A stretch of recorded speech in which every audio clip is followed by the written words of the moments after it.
Okay, so this is the chapter we've talked about, chapter three, it's a chapter on methods of cognitive neuroscience. We've talked mostly about imaging so far, fMRI, EEG, MEG, PET. And definitely one of the things that you're going to want to get out of this chapter is the similarities and differences between these four neuroimaging methods. And that's part of the in-class discussion questions you're going to have at the end of this chapter today. Part of those questions is intended to help you, further differentiate between these different neuroimaging methods. And there's probably more cognitive neuroscience research that uses these methods, especially fMRI and EEG are probably the two most common. But I've also talked about a little bit last time. I started talking about how neuroimaging methods, although they're powerful and they can do lots of neat things, they have some limitations, not all of which I've even covered here. But one of the limitations is the data are considered correlational, and that more convincing evidence that a brain region causes a certain behavior requires lesioning a brain region, or actually you can do the opposite. Some studies will actually try and increase the function of a brain region, so kind of the opposite of lesioning a brain region or deactivating a brain region. You need to if you want causal data, if you want to information or evidence that a brain region is causing a specific behavior, you need to somehow manipulate the activity in that brain region, either lesion it, deactivate it, or do the opposite. You can actually increase its functionality. Um, so both of those occur in science and in cognitive neuroscience, but between the two, the most common would be lesion deactivation studies. And here's some examples of these, how this works. Surgical ablation basically just means destroying part of the brain. This happens primarily in animals. There are actually definitely studies where they'll just do a surgery and remove part of the brain in an animal and see how that influences their behavior. In humans, obviously, you're not randomly assigning human beings to condition where you're destroying part of their brain, or but it does happen where humans will have part of their brain removed to control epileptic seizures. And then that whatever part of the brain is, when it's removed, you can see how that person's behavior changes as a result. And so that surgical ablation, however the behavior changes, you can infer that the brain region that was removed or destroyed or damaged by the surgical ablation was causing that behavior. And there's also, lesions due to a hard hit to the head, or different diseases like, stroke in particular can cause blood loss to the different parts of the brain, which can selectively damage parts of the brain. And then a newer technology, which it can either lesion the brain, or it can do the opposite. It can stimulate, or it can activate a given region of the brain. These are called artificial lesions. And I think I asked a question about these for your Blackboard quiz. What's kind of nice about these is there's now technology where you can kind of make the brain fall asleep in certain places temporarily, or you can temporarily stimulate a given region of the brain. And at least in theory, and so far most of the evidence does indicate that these artificial methods are only temporary. So you can kind of temporarily lesion or temporarily damage or make a brain region fall asleep, is probably the nicer way of putting it. And then you can look at how behavior changes temporarily as a result of that artificial lesion or stimulation. And I'll tell you more about some of the evidence, some of the different examples of this in the subsequent slides. So I think this is actually where we left off. So this is an example of a region of the brain where brain lesion research has been very helpful. So this is in a region shown here. This is in the left ventral. You don't really know what ventral means. Ventral means like toward below or towards the front. So below or towards the front of the brain. Ventral, occipital temporal area. So occipital is referring to this part of the brain, and temporal is referring to this part of the brain. The occipital temporal area is right in between the occipital lobe and the temporal lobe. It's right in the middle. And ventral meanings towards the lower end of the brain in the left hemisphere. is this region of the brain, which the acronym is VWFA, which means Visual Word Form Area. VWFA, Visual Word Form Area. And this is a region which there's actually evidence from many different methods, but the method I'll tell you about now is lesion studies, which have shown that when people have lesions to this particular area right here, when it's damaged for whatever reason, that it causes problem with reading behavior. In particular, individuals, they can develop as a result of lesions to this location of the brain, acquired alexia, which is kind of like dyslexia. Dyslexia is a reading condition that usually you're thought to be born with. And in dyslexia, you have trouble acquiring the skill of reading. Acquired alexia, is a situation in which you actually were able to develop normally the skill of reading. But as a result of some type of brain damage, usually to the visual word form area, you acquire the difficulty reading. You're no longer as good at it as a result of brain damage. And when I mean you're no longer good at reading, particularly the idea is that most individuals, presumably all of us, when we're reading, we kind of see words and we just automatically, our brain just like says them, reads them without us really even having to think about it. Reading to us is kind of an automatic thing. It just kind of happens. But for individuals with acquired alexia after brain damage, or people with dyslexia for that matter, reading is always something that requires a ton of focus. The words don't just automatically like read themselves, so to speak, and they're always having to kind of sound out words. They don't have that automatic word reading mechanism working very well. And so this region of the brain, the visual word form area between the occipital and temporal lobes, is a region which is thought to be involved with the automatic recognition of written words, especially those in your native language. So there's also evidence from fMRI studies which kind of concurs. When typical readers are reading, there's a lot of activation in this region of the brain. So in normal individuals, fMRI shows that this is a region which is highly involved when people are reading. And then studies from lesions show that when this region is damaged, that this region can cause difficulties with reading. So there's kind of a lot of concurring evidence that the visual word form area, which is in the left hemisphere, is really important for reading.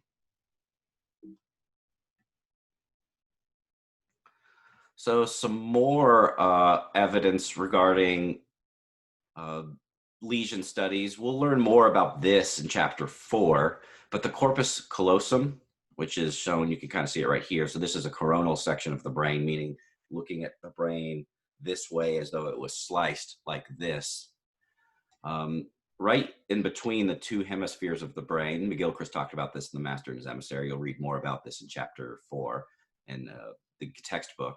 In between the two hemispheres is a white matter pathway. I kind of think of it as a bundle of wires, or like an Ethernet wire even, that connects the left and right hemispheres of the brain, that allows, at least in theory, signals to be sent back and forth between the left and right hemispheres. McGilchrist says that the corpus callosum is particularly important for allowing one hemisphere to inhibit the activation or the activity in the other hemisphere. And so there's some interesting things that occur. Some individuals will have their corpus callosum cut in half. Basically, the wires are cut in half so that, like right here, here's the close up, it's cut, right around there, right in half, so that messages from one hemisphere can't get to the other and vice versa. And so this causes some interesting effects, some of which we will learn more about. We will watch a video in chapter 4 where we'll learn a lot about these effects in detail. And one of the more striking effects of this is that an interesting thing that occurs in these individuals is that if you present a word that will appear either on their left-hand side of their body, so over here, this is my left hand, the word would appear somewhere over here, or the word would appear somewhere over here on the right side of the world. So this is the left side of the world, a word can appear over here, or a word can appear over on the right side of the world. Individuals who have their corpus callosum severed, they can read the words that appear over on the right side of their world, presumably because information on the right side of the world is going to the contralateral hemisphere. Information in the right side of their world is going to their left hemisphere, whereas information in the left side of the world is going to the right hemisphere, but that information is not able to kind of sync up in the brain because each hemisphere is kind of separated from the other. Information from over the left visual field, the left side of the world, goes to the right hemisphere. Information from the right visual field, the right side of the world, goes to the left hemisphere. We've talked about in several different parts of this class now the idea that many linguistic functions and reading functions in particular involve the left hemisphere more than the right. For a typical person whose corpus callosum is severed, if I present a word in the left visual field, we'll be able to read it just fine. If you present a word in the right visual field, you and I would be able to read it just fine. And the reason we could read a word, whether it's presented over in the left side of the world or the right side of the world, is because our hemispheres can communicate. If a word to us is presented in the left visual field, it's going to my right hemisphere. My right hemisphere is not good at reading. However, it can take that information and send it through the corpus callosum to my left hemisphere, which is good at reading. So when a word is presented to the left side of the world to me, I can read it no problem. But an individual whose corpus callosum is severed, if a word is presenting to the left side of their world, that information goes to their right hemisphere, which isn't that good at reading, and it tries to send that message to their left hemisphere, but the corpus callosum right here has been severed, and so that information never makes it to the left hemisphere, so that an individual is going to have trouble reading. So we'll learn more about kind of the function of the corpus callosum in chapter 4. There's particularly a video which shows a whole bunch of neat demonstrations as to what happens when your corpus callosum is severed. But it's another example of lesion studies and how we've learned about the function of a given part of the brain from what happens to behavior when the part of the brain is destroyed. So here is the primary example of a temporary, what did I call it earlier? I want to see this, what was called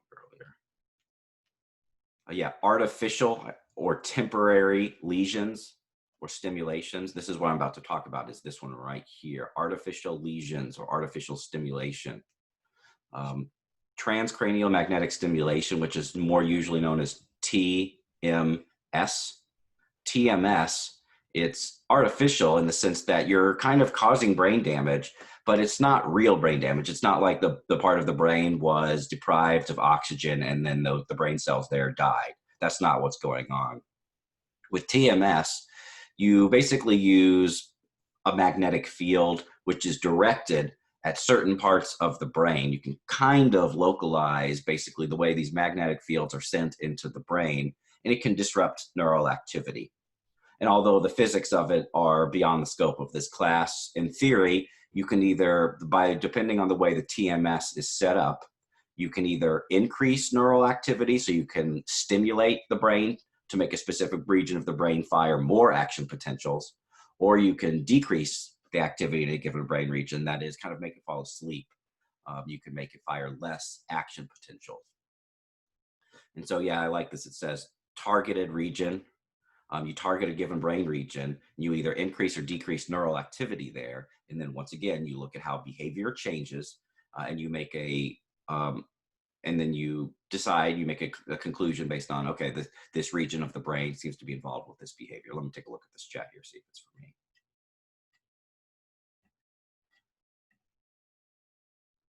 Could TMS over time cause permanent damage due to inactivity? I think that's a great question.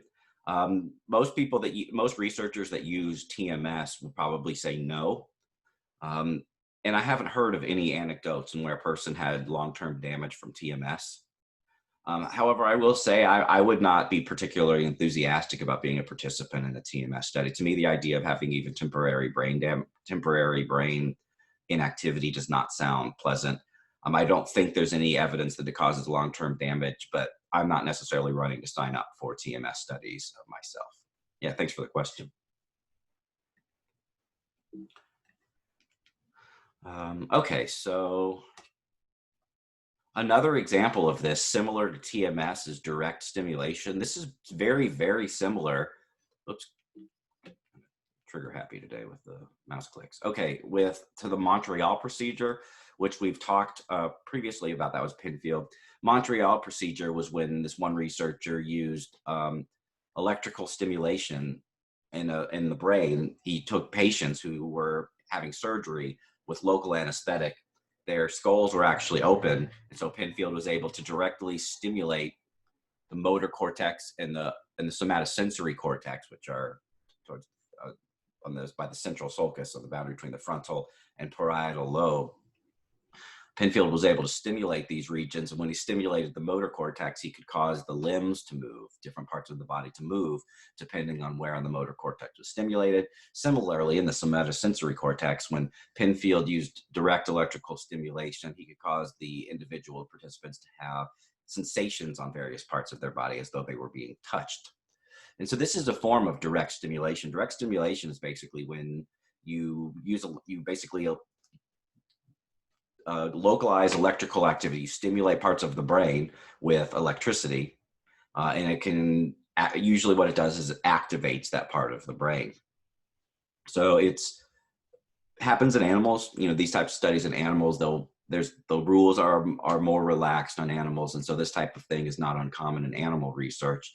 It doesn't happen typically in humans. However, there are some instances of humans that are having surgery, and while they're in surgery, they might have direct stimulation for various reasons, usually as part of the medical procedure, but then that aspect of the medical procedure can have some research implications as well.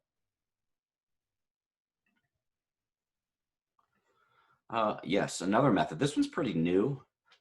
I would say when I took cognitive neuroscience as an undergraduate, I didn't learn about this because this is something which is new. In the past, like 10 or 15 years, this has become more of a prominent method.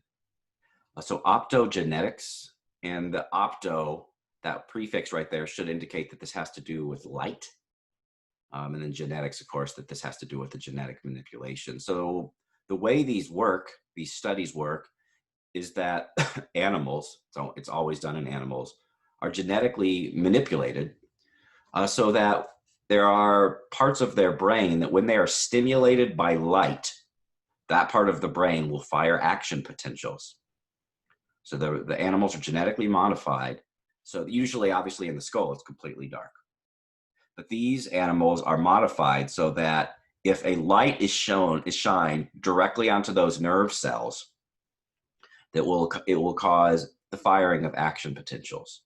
So part of this research method then involves the surgical implantation of a light inside of the skull, inside of the brain, and it can shine on these neurons in the brain. And these neurons, when that light shines on them, they'll fire action potentials. When the light is off, they won't fire as many action potentials.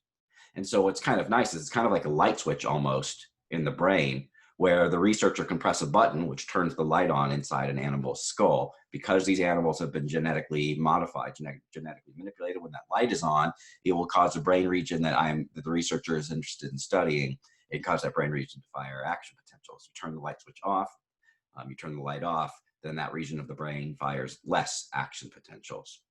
And a crucial element of the optogenetic method for cognitive neuroscience is then looking at how behavior changes. Whenever we're dealing with some type of manipulation of brain activity, we're either lesioning the brain or we're stimulating the brain, we're exciting brain activity. Cognitive neuroscience researchers are always interested in how does the behavior change as a result of the brain's change. And so here's the example in the textbook. I think they said that this is the amygdala, which is a region of the brain, kind of the limbic system, the middle parts of the brain was stimulated.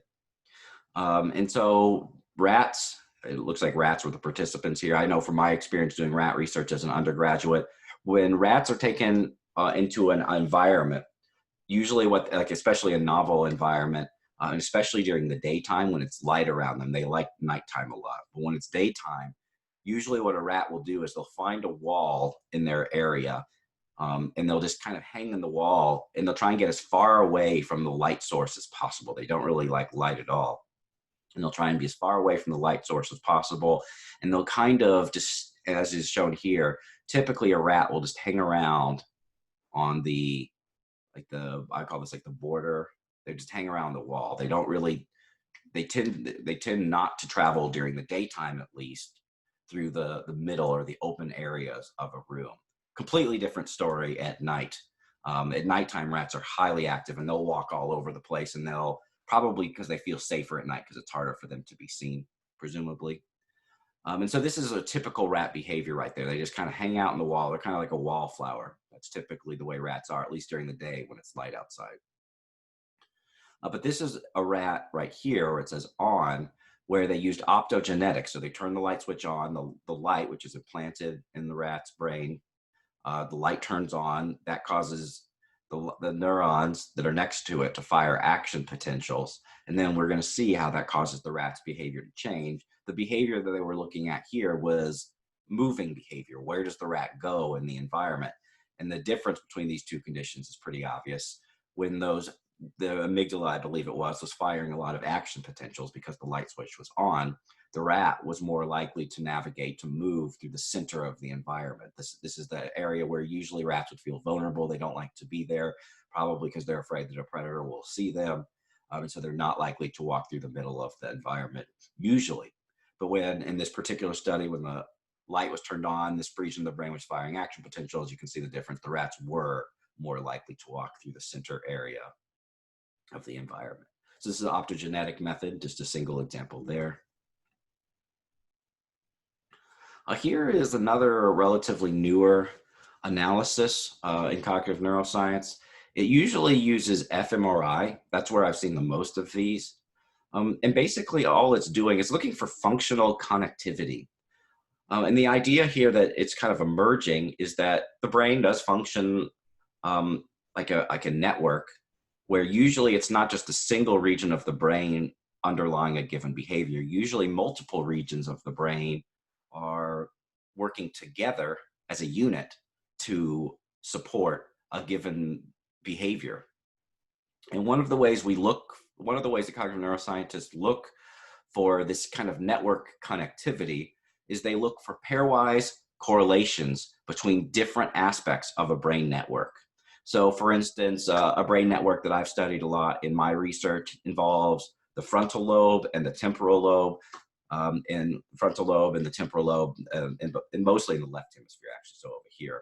So in language, the idea is that when you're processing the grammatical structure of a sentence, so, you know, the subject, verb, agreement, things of that nature, you know, a properly structured prepositional phrase. The ability to do that doesn't rely on a single brain region. It actually involves kind of two brain regions or two network nodes, one which is in the frontal lobe in the left hemisphere and another one which is in the temporal lobe in the left hemisphere. And the idea is that these two regions of the brain are actually functionally connected. They are working together to support the given function of understanding syntax in language.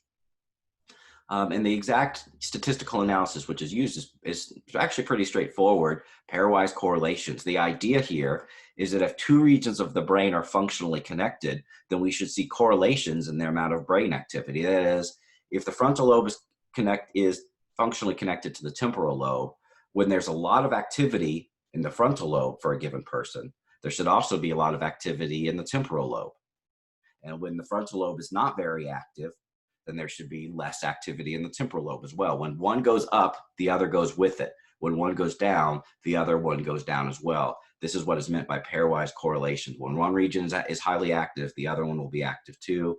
When that brain region is not as active, the other brain region will be not active as well. So that is what is meant by pairwise correlations. And it helps you kind of map out those regions of the brain that are working together with other regions of brain, forming brain networks.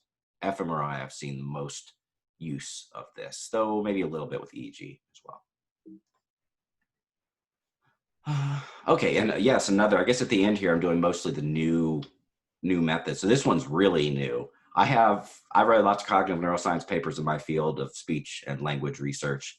I have still not read a single paper in my field using this method, but it's really interesting, the possibility that this could work. And I do hope that there'll be more research in my field using this technique.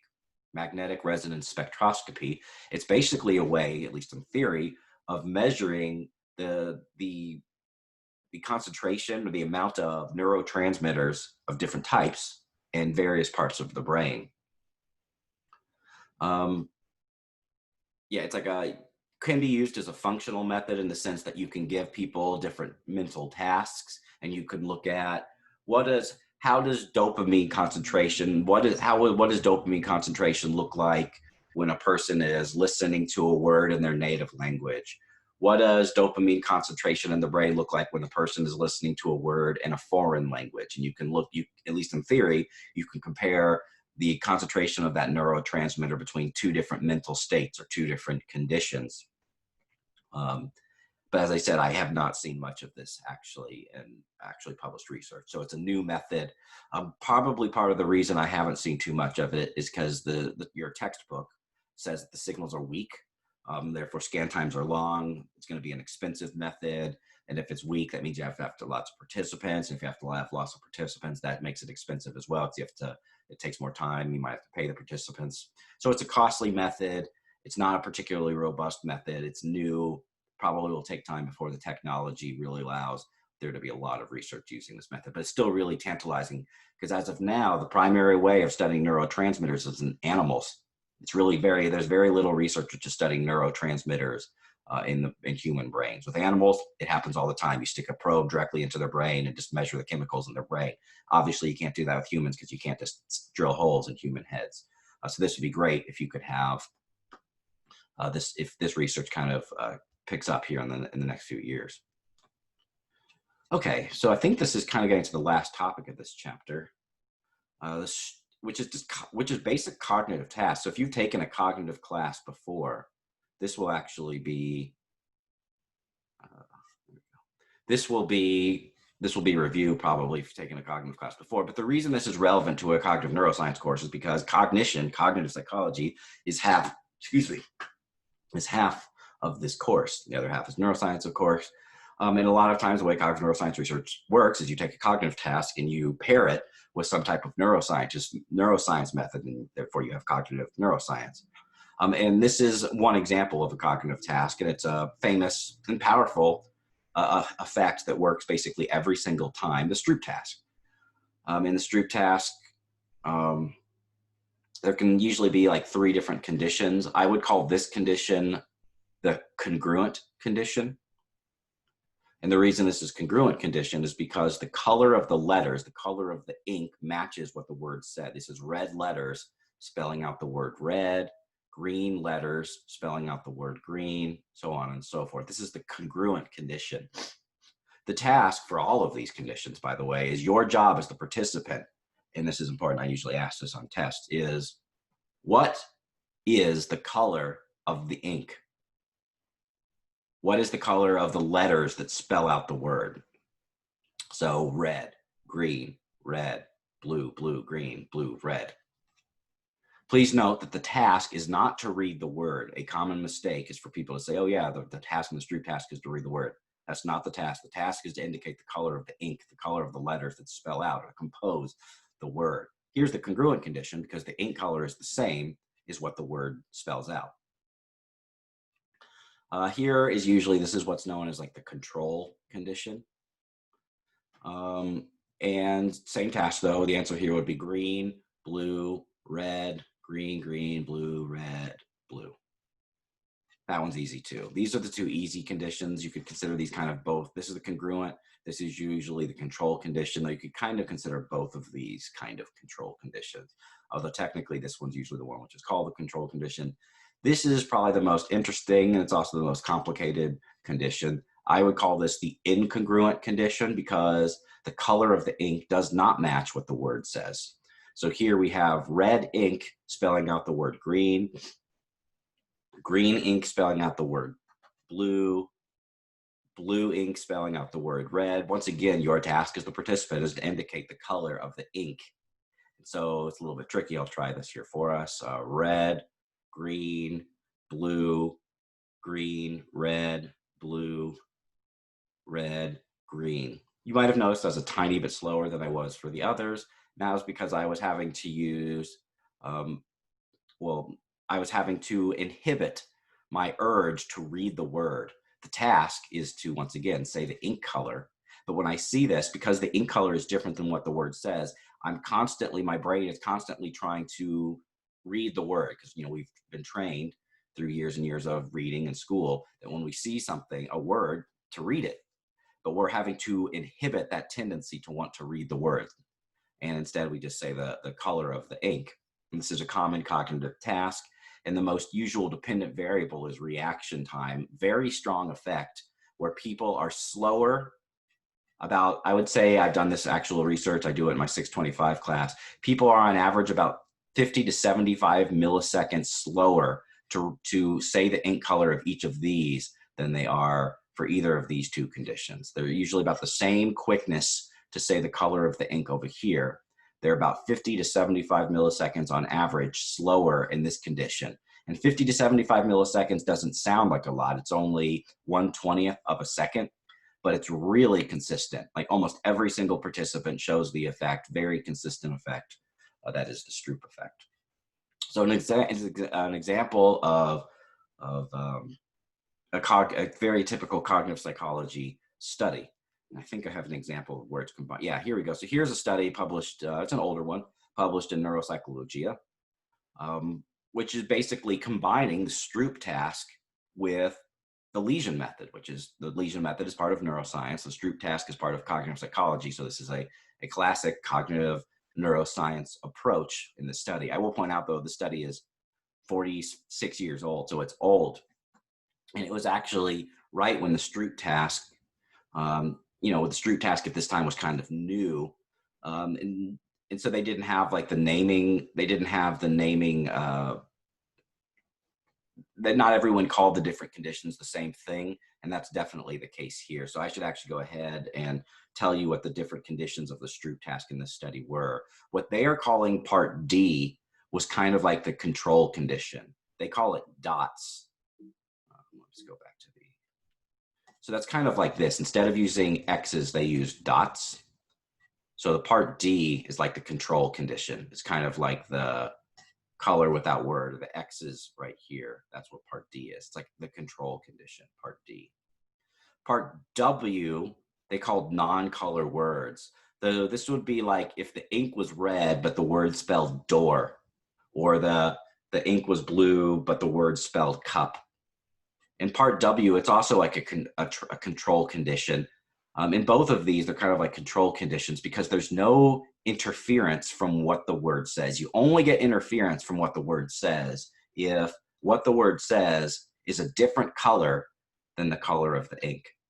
And that's not the case for either of these. In this one, there is no words because it's just dots. Here, there are words, but they're not color words. So in neither of these situations do you get interference. And so you would predict the people should be fast at both of these. Compared to part C, this is color names, and it's basically the incongruent condition. So in part C, they call it color names, and it's confusing because you see part C and you think, oh, it's congruent. That's not what part C is in this study. As I said, it's before kind of the naming system was in place for the Stroop task. It's old, 46 years ago. Part C is basically the incongruent condition. This is when it would be like the ink color would be blue, but the word would say red, or the ink color would be green, but the word would say blue. That's the incongruent condition right here. So we would expect that reaction times would be considerably slower here for just, the average person. So they had control individuals. Maybe we should look at those first. So these are individuals whose brains were, intact. They had no injuries, no lesions. And you can see basically the kind of predicted effect. These individuals showed these are times and seconds. So they had to do a whole bunch of these trials, and then they looked up the total amount of time to complete the experiment. And so for individuals who are completing incongruent trials, the average length of their experiment was 34.9 seconds. Individuals that were doing this part of the experiment, so this is like the non-color word. So once again, it's like the blue ink spelling out the word cup or green ink spelling out the word door. These people were definitely quicker than they were in the incongruent condition. Big reaction times here, relatively smaller reaction times here. And then the control condition right here, where it's just like dots that are red or dots that are blue, the reaction times were fastest yet. So there's kind of this general slowing down, and the slowest reaction times were definitely in the incongruent condition. But as I said, this is a lesion study. And so the researchers were also interested in how does having a brain lesion, whether it's in the left hemisphere or whether that brain lesion is in the right hemisphere, how does that influence people's performance on this task? And there's a couple things to see here. One, you can see that across the board, people that have left and right hemispheres damage, they're slower compared to the controls. And you can look at every single condition, whether it's part D, part W, part C, that is this condition or this condition or this condition. If you compare the people with brain damage compared to the controls, you can see that they are slower. 18.7 is bigger than 13.2. 24.9 is bigger than 13.2. 38.1 is bigger than 18.4. 25 is bigger than 18.4, so on and so forth. People with brain damage in the study were slower than the controls for every single condition of the Stroop task, whether it's part D, part W, part C. If you have brain damage, it makes you slower. But that's part of it, and that's an important finding here. But there's a more subtle effect, which has to do, by the way, with the interaction, which is talked about here, which suggests that out of all, there's 9 conditions here. 1, 2, 3, 4, 5, 6, 7, 8, 9. The interaction suggests that there's one of the condition here which is particularly different than all of the others. And that would be this one right here. Because this is the number which is probably deviates the most compared to the others. So once again, people with left hemisphere damage, they're the slowest for sure. Across the board, people with right hemisphere damage are slower compared to the controls, though they're a tiny bit quicker relative to people with left hemisphere damage. But the study was particularly interested in how does, whether you have a damage in your left or right hemisphere, how does that influence your reaction times for each individual condition? And you can see, if you kind of look at the trends here, controls, they're about 5 seconds slower here, and about, what would that be? About 15 seconds slower here. So a difference of 5 there, a different amount, 15 seconds there. Here, this is a difference of about 6 there, and then a difference of about 17 there. So far, the difference among the conditions, once again, difference of 5, difference of about 15, difference of 6, and a difference of 17. So far, although the right hemisphere people are overall slower, kind of the way they're stepping, the way they're like the stepwise progression through the different conditions, the relative differences among the people with right hemisphere damage are somewhat similar to the controls. But things definitely change for the left hemisphere people. The difference here is 15, which is pretty big. There's a very big difference right here. What is that a difference of? That's like a difference of 40-second difference right here. So this is kind of the anomaly. Everyone is slow for the incongruent condition. But if you have a lesion in your left hemisphere, that makes you particularly slow in the left hemisphere. So what this suggests is that the left hemisphere must be really important for inhibiting that automatic tendency to want to read the word. If your job is to say the color of the ink and you're having to inhibit or you're having to ignore what the word says, that's always going to be hardest in the incongruent condition. But if your left hemisphere is damaged, that's going to be particularly difficult to do in the incongruent condition. So this is an example of neuropsychology or cognitive neuroscience using the lesion method. We'll skip this one, actually. It's similar data, just slightly more complicated. But I want to give time for this. So these are the in-class questions for today. Let's see how we're doing on time.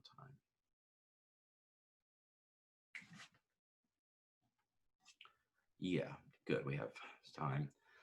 So I can assign breakout rooms for this, randomly assign you to people. If you have people that you know you want to work with, then my suggestion was form your own Zoom meeting or do something, or you can use chat or whatever, or a telephone call, and you're allowed to work together on this up to groups of 3, I'll say.